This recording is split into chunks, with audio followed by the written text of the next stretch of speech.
সকলো ভালে আছে, ময়ো ভালে আছোঁ। নতুন এটা ভিডিঅ'লৈ সকলোকে স্বাগতম জনাইছোঁ।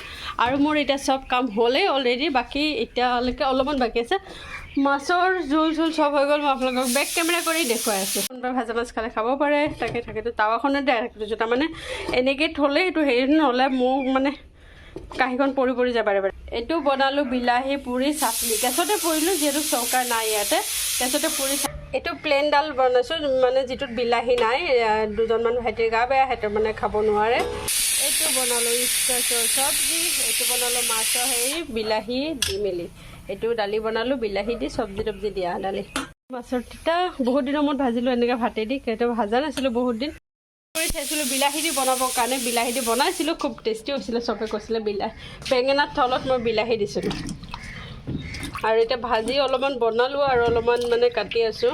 যিহেতু আজি মা নাই, ঘৰত আলহী আছে, সেইকাৰণে মাক আহিব দিয়া নাই, মানে নোৱাৰে ইয়াতে আহি আকৌ ঘৰত যায় ক'বৰ কাৰণে। আলহীৰ বিষয়ে নহয়, ঘৰৰে মানুহ হয়, খুৰী হয়। খুৰাৰ ল'ৰাটো অকণমান গা বেয়া অকণমান নহয় বহুতেই বেছি বেয়া। কেতিয়াবা আপোনালোকক শ্বেয়াৰ কৰিম। আৰু তেওঁৰ ৱাইফ আছে তাতে মেডিকেলত মানে ৰখি। আৰু এতিয়া খুৰীহঁতে আহিছে। খুৰী আজি যাব এতিয়া মেডিকেলত। খুৰী যাব, মা যাব, খুৰাৰ ছোৱালীজনী আহিছে তাইও যাব, আৰু তাৰ ল'ৰা ছোৱালী দুটাও যাব। সেইকাৰণে মাক ক'লোঁ ঘৰতে ভাতটো বনাই তাতে খাই বৈ তহঁতি আজি আহিব নালাগে, তাতে থাক। মানে আহি আকৌ যাওঁতে দেৰি হ'ব। এতিয়া মোৰ কামবোৰ কৰি লওঁ বাকীখিনি। পিঁয়াজৰ ইমান দাম বাঢ়িলে, অকল পিঁয়াজ বুলি নহয়, চব বস্তুৰে দাম বাঢ়িছে। দোকান দিয়াৰ মানে একো মোৰ পৰিণতি হোৱা নাই। দোকান দিব লাগে দি আছোঁ, আৰু একো মানে তাত হেৰি নাই। জলকীয়া পোৱা বোলে আজি 50 টকা, লেচেৰা পোৱা আজি 40 টকা বজাৰত। চব্জি নানিলেও নহয়, আনিলেও বিপদ। মানে এনেকুৱা বস্তুৰ দাম হৈছে নহয়। বাৰু গাইছ, মই বাকীখিনি কৰি লওঁ। আৰু ৰাতিপুৱাৰ পৰা গাখীৰ চাহ খাব চাহকাপ বনাই খাবলৈ হেকুটি আহিলোঁ। সদায় গোলকৈ বা সৰুকৈ কাটোঁ, আজি সেইকাৰণে মই লম্বাকৈ কাটিছোঁ। বাপেকে এনেকৈ ভাজিম ৰ আজি লগত কাটিছোঁ, যাব দেই।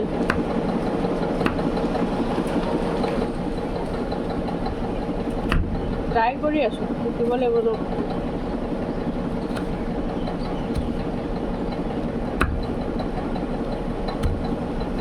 এনেকৈ কাটি আজি ভাজি সদায় চুটিকৈ ভাজোঁ। আজি এনেকৈ ভাজি দিছোঁ। বাকী মোৰ ভাজি হ'ল, তথাপিতো মানে আৰু কাটি থৈছোঁ। বেছিকৈ মই বনাব নোৱাৰোঁ ন একেবাৰে। বৰষুণ হ'লে কিমান বানপানী আপোনালোকে দেখিছে। কাটি থৈ দিওঁ মানে পটককৈ তেতিয়া ভাজিব পাৰিম। গুড মৰ্ণিং, আশা কৰোঁ সকলো ভালে আছে। মই যোৱাকালি ভিডিঅ'টো শেষ কৰা নহ'ল, আজি হ'ল নেক্সট ডে'। আৰু সেইকেইদিন ভিডিঅ' আপলোড কৰিব পৰা নাই। কি বুলি আপলোড কৰিম, কি বুলি হেৰি কৰিম, মানে মাথাই কাম নকৰা হৈছে। মনত এনেকুৱা এটা গধুৰতা সোমাই গৈছে নহয়, ক'ব নোৱাৰোঁ। বৰষুণ আছে চিপচিপীয়া। কাক সুৰক্ষা, কোনো হেৰি নাই। কাক ভৰসা কৰিব। ৰাতি অকল ডক্তৰ এজনী বুলি নহয়, তাইও হয়তো ভবাও নাছিলে যে মই নেক্সট দিনাখন আকৌ তাইৰ ঘৰলৈকে, সিদিনাখনে তাইৰ লাষ্ট দিন, উভতি নাহিব। অকল ডক্তৰ বুলি নহয়, এনেকুৱা মানুহ আছে, বহুত কৰ্মৰত মাইকী মানুহ আছে। ৰাতি 10টা বজাত আহিব লাগে, কেতিয়াবা 10:30 বজা হয়। কিছুমানৰ এনেকুৱা ৰাস্তা আছে য'ত আপোনাৰ এটা লাইট নাথাকে। লাইট এনেকুৱা নাথাকে, বেলেগৰ নকওঁ, মই মোৰ নিজৰ ক্ষেত্ৰতে কৈছোঁ। মই এনেকুৱা এটা ৰাস্তাৰে যাওঁ ৰাতি, য'ত মানে লাইট এটা নাথাকে, অন্ধকাৰ হয়। কেতিয়াবা আমাৰ 10টা বাজে, 10:30 বাজে, সেনেকুৱা হয়। সেনেকুৱা পৰিস্থিতিত আপুনি কাক বিশ্বাস কৰিব, কাক ভৰসা কৰিব, কাক কি কৰিব। ধুমধামেৰে আমি 15 আগষ্ট পালন কৰোঁ, 26 জানুৱাৰী পালন কৰোঁ, হেৰি কৰোঁ যে আমি সুৰক্ষা। কিন্তু নিজৰ দেশখনত, নিজৰ জেগাডোখৰতে যিহেতু সুৰক্ষা নহয়, বেলেগ জেগাত আপুনি কি ভৰসা কৰিব বা কি আশা কৰিব। নিজৰ জেগাডোখৰ, নিজৰ জেগা, নিজৰ কৰ্মৰত জেগা, তাতেই হেৰি কৰা। সেইজনী ছোৱালীয়ে কেনেকুৱা নিষ্ঠুৰভাৱে আজি মৰিব লগা হ'ল বা হেৰি কৰিব লগা হ'ল। মানে এনেকুৱা এটা পৰিস্থিতি হৈছে, ছোৱালী মানে অকল ছোৱালী বুলি নহয়, চবৰ ক্ষেত্ৰত হৈছে। বাপৰে, আজি হুলস্থুল কৰি আন্দোলন কৰি চব কৰিছে, হয়তো কেইদিন পাছত সেইটো মানে গেপ যাব। সেইটো গেপ যাব নালাগে। এনেকুৱা কৰিব লাগে, যিজনকে ধৰিছে একদম পূৰা ৰাস্তাত আনি যেন যদি দুটামান যদি হেৰি নকৰে, তেতিয়ালৈকে কোনো দিনাখন সুৰক্ষিত নহয় বা কোনো দিনাখন তেওঁলোকে ভয় নকৰে এনেকুৱা এটা কৰ্ম কৰিবৰ কাৰণে। সিহঁতৰ লগতো এনেকুৱা ভয়ংকৰ পৰিস্থিতি কৰিব লাগিব যে কোনোবাই কিবা এটা কৰাৰ আগতে 10 বাৰ চিন্তা কৰে। সঁচাকৈ বহুত এনেকুৱা লাগে নহয়, মানে বহুতেই বেয়া লাগিছে। এনেকুৱাকৈ শুনো নহয়, বহুত হৈ গৈছে, বহুত মানে ক'বৰ কাৰণে ভাষা নাথাকে, ক'বৰ কাৰণে হেৰি নাথাকে। মানে এই মাকজনীৰ গাত বা দেউতাকৰ গাত ঘৰখনৰ পৰিয়ালৰ গাত কেনেকুৱা পৰিস্থিতি এটা হয়তো সেইখন ঘৰে বুজি পাব, সেইটো হয়তো আমি বুজাব নোৱাৰোঁ বা বুজিও নাপাওঁ।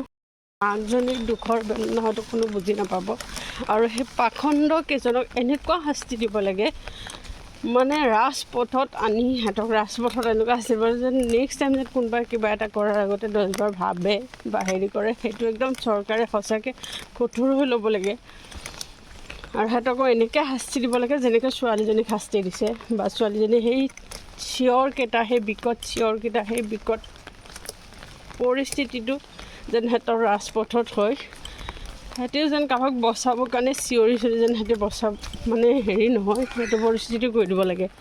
এই পাখণ্ডকেইজনেও যেন সেনেকৈ চিঞৰি ৰাস্তাত ফুটপাথত যেন চিঞৰি থাকে, যেন সিহঁতকো বচাব লাগে বা হেৰি কৰিব লাগে। আৰু সঁচাকৈ একদম বহুতেই মানে পূৰা হেৰি কৰি দিছে বৰষুণ, যেন এক টোপাল পানীৰ কাৰণে সিহঁতি চিঞৰ বাখৰ কৰি তাতে যেন ৰাস্তাত হাৰাশাস্তি খাই থাকে। সেনেকুৱা পৰিস্থিতি ভয়ংকৰ ৰূপত সিহঁতকো শাস্তি দিব লাগে।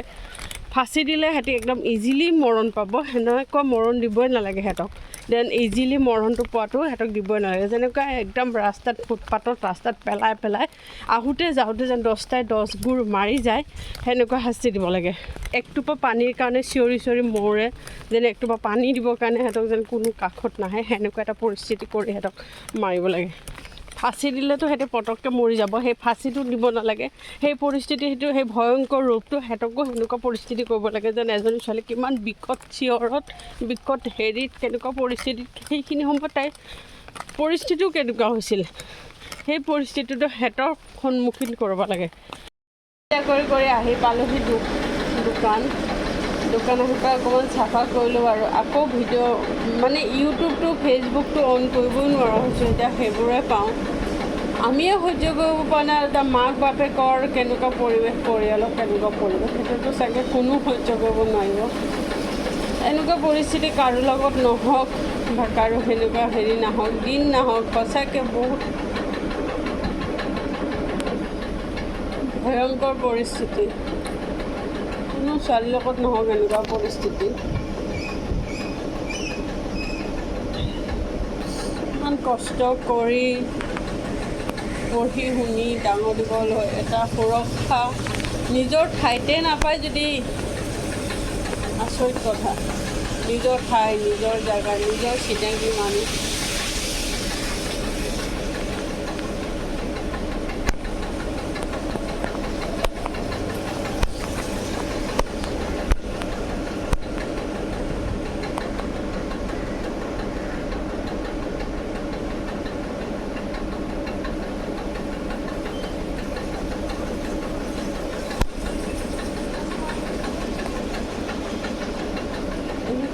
পিখাজ হ'ব পাৰে নে এজনী ছোৱালীৰ লগত, এনেকুৱা ঘটনা এটা ঘটাব পাৰে, কেনেকুৱা নিষ্ঠুৰ হ'ব পাৰে। সঁচাকৈ কৈছোঁ, শাস্তি দিয়ে যদি নহয়, শাস্তি দিবই লাগে।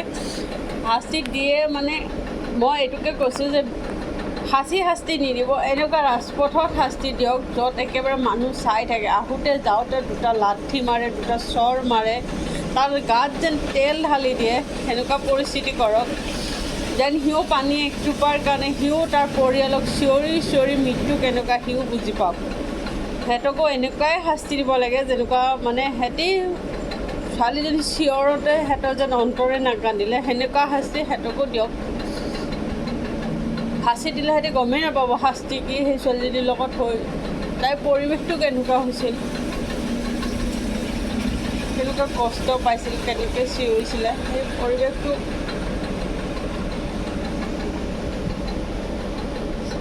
চাগে মাথা চাথা বিষাই কামেই নকৰে। এনেকুৱা ইয়াতে নহয়,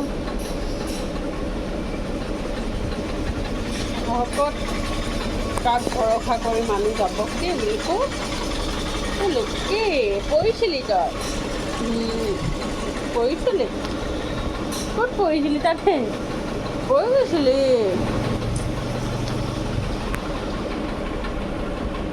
কাৰণে কৈছোঁ ইমানখিনি পাৰে ভিডিঅ'টো শ্বেয়াৰ কৰক, ইমান হেৰি আছে মানে মই যে 3 দিনমান ভিডিঅ' বনোৱাই নাই, একদম মানে ফেচবুক, ইউটিউব, ইনষ্টাগ্ৰাম অন কৰিবই নোৱাৰি, নিউজ চেনেল অন কৰিব নোৱাৰি। সেইবোৰ কেইদিনলৈকে থাকে নাজানো, ন্যায় পাব লাগে এটা পৰিয়ালটো, পইচা দি সমাপ্ত নকৰিব। পইচা দি সমাপ্ত কৰিলে সেই ঘৰখনে সেই ন্যায় সেইটো নাপায়, আৰু সেই ন্যায়টো সঁচাকৈ বহুত দৰকাৰ। এনেকৈ শাস্তি দিয়ক যেন বহুত হেৰি কৰি শাস্তি পায়। এই ছোৱালীজনী যিখিনি দুখ কষ্ট পৰিয়ালৰ হেৰি অনুভৱ কৰি সেইখিনি যেন কেইটাও পায়, পাখণ্ডকেইটাও এটা অংগ কাটি সিহঁতৰ চকুৰ আগত হেৰি কৰিব লাগে, এটা অংগ কাটি যেন সিহঁতক শাস্তি দিয়ে।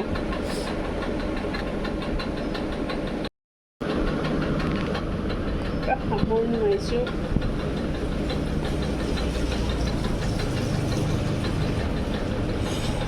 চকু কঁপি যায় মানে, উশাহ চুশাহ আমাৰে বন্ধ হয়, আৰু পৰিয়ালৰ মানুহ যেনেকুৱা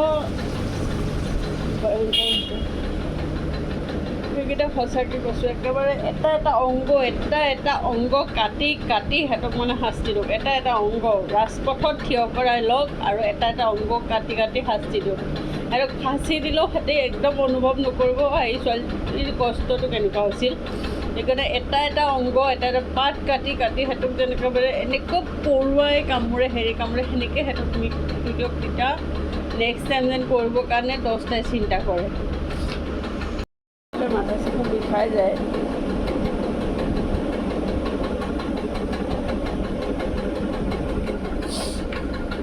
এইখিনিতে সামৰিছোঁ ভিডিঅ'টো। আশা কৰোঁ, ভগৱানৰ ওচৰত প্ৰাৰ্থনা কৰোঁ যাতে ৰাগে শান্তি পায় আত্মাতে, আৰু সেই মানুহকেইজন শাস্তি পোৱালৈকে যেন তাই থাকিব পাৰে, মনটো শান্তি পায়, আত্মাটোৱে শান্তি পায়, এনেকুৱাকৈ শাস্তি দিয়ক।